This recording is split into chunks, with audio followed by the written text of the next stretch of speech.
It's no secret that the California housing bubble has popped with hardships spread wide. Real estate expert Robert Kiyosaki predicted all of this would happen back in 2005, but most people didn't listen. It's the biggest financial bubble in the history of the world. So I have the benefit of traveling the entire world. All markets go up, all markets come down. So the market will come back.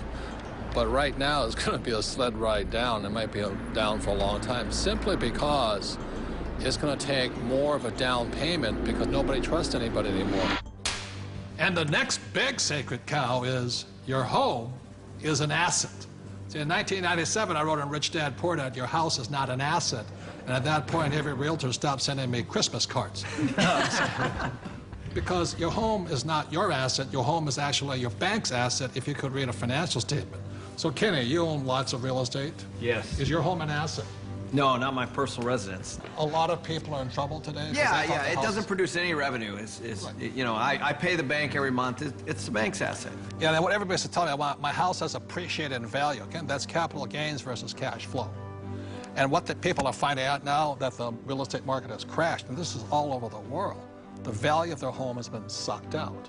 And so now somehow people are upside down because they're really finding out it's a liability because they still have to pay the bank on that mortgage. You know, so let's say they bought a house for $200,000, they still owe $180,000, but the house is only worth $100,000 now. And they're now finding out that your house is not an asset, it's a liability. And I'll tell you, I'm the largest originator of FHA and VA loans in the entire country out of everybody. I rent. What does that tell you? But as an accountant, is a house an asset? Oh, no, you know, the bank considers it, you know, they'll say it's an asset, and the financial planners will say it's an asset, but the reality is it's not an asset unless it's putting money in your pocket.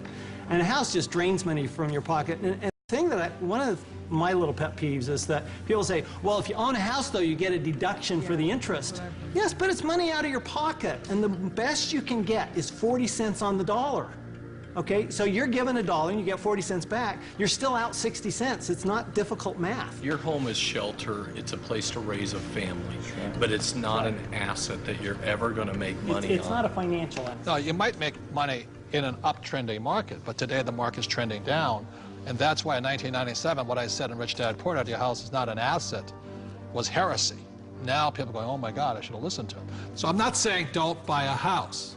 I'm saying just don't be financially ignorant and call your house an asset if it's taking money out of your pocket. Because Kim and I own 2 houses, one here in Arizona and one beautiful beach house in Hawaii, and they're our biggest liabilities. People did think, especially in the high times, you know, when the markets were high, they did think their house was an asset. And people, even if they had their mortgage paid off, they were borrowing against their house and putting it into the stock market or wherever they were putting it. So not only were they getting crazy mortgages, but they were taking money out against their house in second, third mortgages. Well, and they were doing it for things like vacations and boats and cars and other things like this. And the reality is the reason they were doing that is because they got to deduct the interest off their taxes.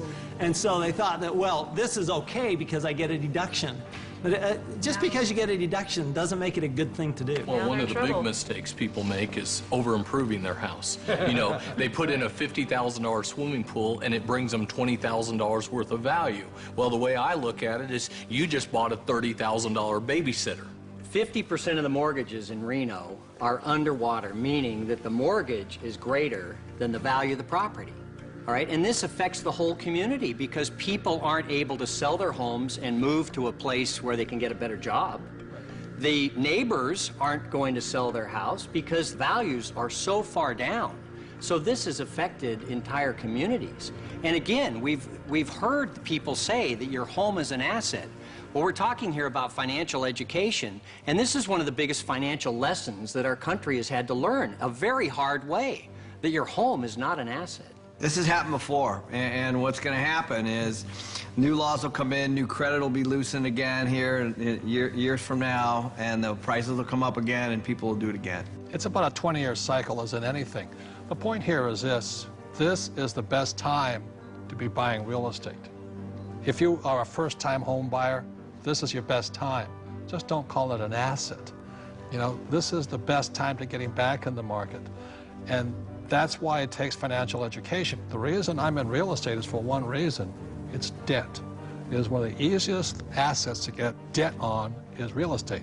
But if you're going to use debt, you've got to be highly financially intelligent. Otherwise, if you're not intelligent, just keep calling a house an asset. We're talking a lot about assets, and there are 4 primary asset classes. One is business. As an entrepreneur, you own a business. Number 2 is real estate, and we love rental properties that cash flow, real estate that puts money in our pocket every single month.